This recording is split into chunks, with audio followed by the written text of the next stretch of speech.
없네. 난 대체 돈을 어디다가 쓴 걸까?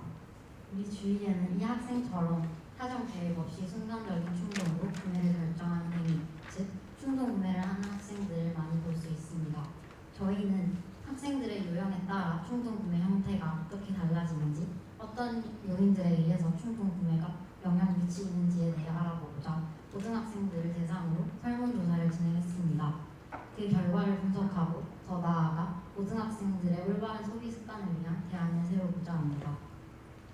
저희는 충동구매, 소비자의 유형에 따른 구매 패턴 분석에 대해 발표할 탕진진입니다. 저희는 연구 동기에 맞게 여러 가지 가설을 세운 후 그 가설을 바탕으로 설문 항목을 구성하여 대구시 고등학생 275명을 대상으로 설문을 진행하였습니다.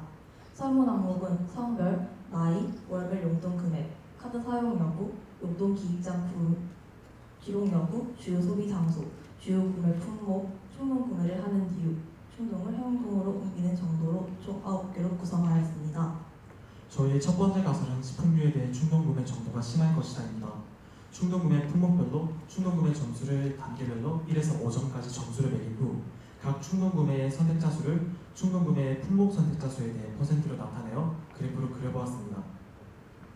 그 결과 화장품류, 게임류를 많이 구매하는 학생이 충동구매 정도가 가장 심한 것으로 나타났습니다. 두 번째 가설은 용돈기 입장을 쓰는 학생의 수로 충동 정도가 다를 것이다입니다.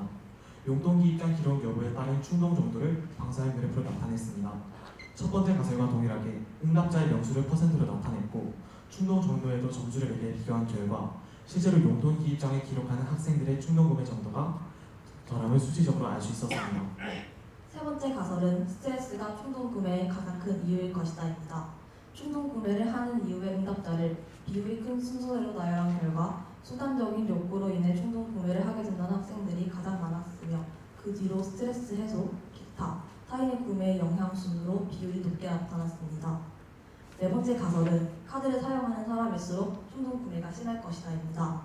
두 번째 가설의 분석 방법과 동일하게 카드 사용 여부에 따라 각각 충동 구매 정도를 분석한 결과 대체적으로 카드 사용자가 충동 구매를 더 많이 하는 경향을 보였습니다. 다섯 번째 가설은 온라인보다 오프라인에서 충동 구매를 자주 할 것이다입니다. 설문 결과 온라인보다 오프라인을 선택한 학생이 더 많아 온라인보다 오프라인에서 충동 구매가 더 자주 일어남을 알 수 있었습니다. 여섯 번째 가설은 용돈이 많을수록 충동 구매 정도가 심할 것이다입니다. 설문자들의 용돈 금액별로 충동 구매 정도를 그래프로 나타내었습니다. 용돈 금액에 대해 응답한 학생 수를 충동 구매 정도 선택 인원에 대해 퍼센트로 나타내고 충동 정도에 점수를 매겨 어떤 용돈 금액대에서 충동 정도가 심한지 분석했습니다. 용돈 금액이 클수록 충동 정도가 심해졌습니다. 결론적으로 용돈 기입장 기록이 중요하고 카드 사용을 줄여야 하며 온라인보다는 오프라인에서의 충동 구매에 유의해야 합니다. 또한 계획 외에 과한 소비를 줄이기 위해서 너무 많은 돈을 들고 다니면 안 된다는 것을 알 수 있었습니다. 저희는 가설의 분석 결과를 바탕으로 올바른 소비 습관을 위한 몇 가지 대안을 세워보았습니다. 결과로 나온 용돈기 입장 기록의 이점과 카드 사용의 단점을 고려했을 때 자신이 얼마나 돈을 사용해야 하는지 스스로 점검할 수 있도록 카드 사용 내역과 가계부를 연동시켜주는 앱을 사용한다면 충동구매 정도를 크게 줄일 수 있을 것으로 보입니다.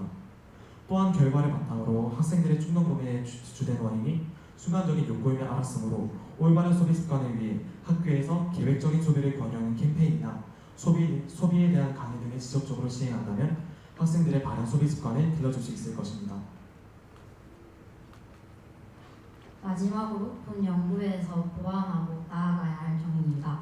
본교 학생은 상대적으로 남학생이, 인터넷 설문에선 상대적으로 여학생이 더 많이 응답하여 대구시 고등학생들의 보편적인 특성이라고 보기 어려울 수 있습니다. 따라서 저희는 이것을 바탕으로 조사 대상과 방법을 정할 때 동등한 조건에서 조사를 해야 올바른 표본을 얻을 수 있다는 것을 느끼게 되었습니다.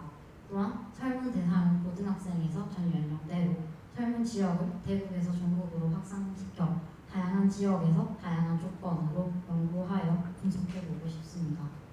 지금까지 저희의 발표를 들어주셔서 감사합니다.